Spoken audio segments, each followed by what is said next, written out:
Welcome to The Note, I'm Mica. We've got a fresh batch of rumors regarding the next Assassin's Creed game, and according to industry insider Liam Robertson, who's been super ridiculously reliable in the past, the next game might be set in ancient Greece. Robertson writes that while Greece was initially part of the vision for the Assassin's Creed game, codenamed Empire, which later became Origins, Ubisoft later decided to focus on Egypt and saved the Greece setting for a separate game. Robertson also adds that the next title is slated for 2019, with full production getting underway back in early 2017.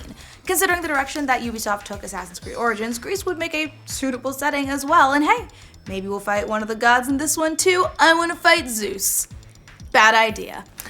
If you've been hankering for more looks at God of War, it looks like you're just about all your prayers are answered this weekend. We've got leaked footage, first previews and impressions, and even a Sony TV spot for the game all in the last few days. While the TV spot featured pre-rendered visuals depicting the game, the leaked videos revealed a whole lot of axe throwing, freezing powers, and general mayhem from your favorite dad of war. And on top of all that, a number of outlets have released their first impressions. IGN, for instance, called the opening hours way more emotional than they expected. Meanwhile, Jeff Keighley said he was told that he experienced about 5% of the game, musing that the game must be huge if that's the case. Digital Foundry also released their own first look of the game on PS4 Pro, calling it PS4's next big tech showcase. God of War releases for real on April 20th. Former developers from both the Hitman and Division teams are partnering to form a new indie studio, Shark Mob. The company, made up of developers from IO Interactive and Massive, just announced today that it's hard at work on a new multiplayer title for PC with a likely console release on PS4 and Xbox One. Studio head Frederick Runquist, the former CEO of Massive, said that his team will be reviving a cult classic to pit players against each other. Runquist said, "What we play privately, the kind of games we love, are very social, very competitive, always multiplayer. The more the merrier. Of course, in our opinion, the pure mechanics of that are not interesting if you don't have the right IP, the right setting, the right fantasy to get people really excited about the game mechanics we provide. I guess that also gives you a hint as to what kind of game we're making." Not really, dude, but I'm sure we'll find out more soon. The special effects wizards behind films like Lord of the Rings franchise are expanding their horizons into video game development. WETA Workshop announced this week that they're jumping into gaming with US company Magic Leap and opening a 50-person studio in Wellington called WETA Game Shop.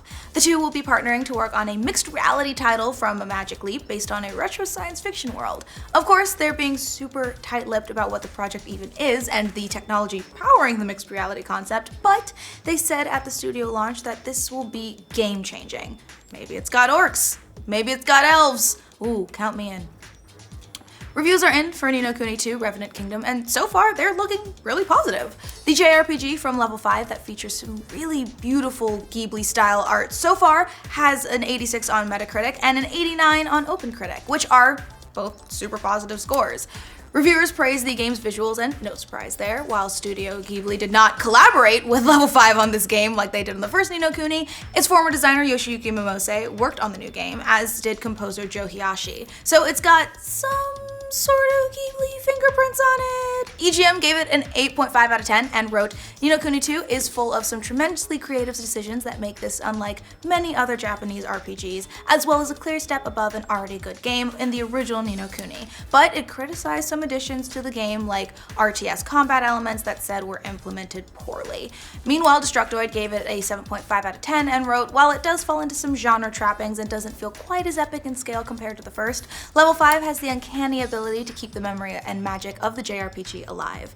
The game releases in just a couple of days on March 23rd for PlayStation 4 and PC, and we'll be doing a review of the game tomorrow, so stay tuned. Researcher Sensor Tower said that in less than 12 hours, Fortnite became the #1 iPhone app, and that's all apps, not just games, in 13 countries, including the US and the UK. What's even more impressive is that the app isn't even available to everyone in the App Store. You still have to sign up for the invite via the beta version of the game, and today, it was the #2 top grossing iOS app in the US, so yeah, all of that indicates that Fortnite app is gonna be huge once they finally release it. Hell, it's huge already. Congrats. And in other epic news, even though their hybrid MOBA shooter PARAGON is quite dead, aka killed by Fortnite, it looks like they won't be forgotten anytime soon. That's because Epic decided that they would just drop all the game's assets online for any other developer to use for free. And those assets, if you're curious, amount to more than $12 million and include characters, environments, and more for other people to just pick through. The assets won't all just drop at once, so you can't grab them just yet. If you're looking for some free materials, they'll be made available gradually throughout the spring and the summer. And when they're all done, maybe somebody else can make a bigger moneymaker than they did. Just make it Battle Royale themed. It looks like the MCU is teeing up another box office winner. Tickets for Avengers Infinity War went up on Fandango last Friday, and in only 6 hours destroyed the 24-hour record set by Black Panther. Black Panther, of course, went on to make all the money and is still going strong, making all of the money, taking the #1 spot for its 5th consecutive weekend, making it the first film since Avatar to do so. Black Panther has become a cultural phenomenon and has grossed over $1.1 billion, yeah, you heard that with a B, worldwide.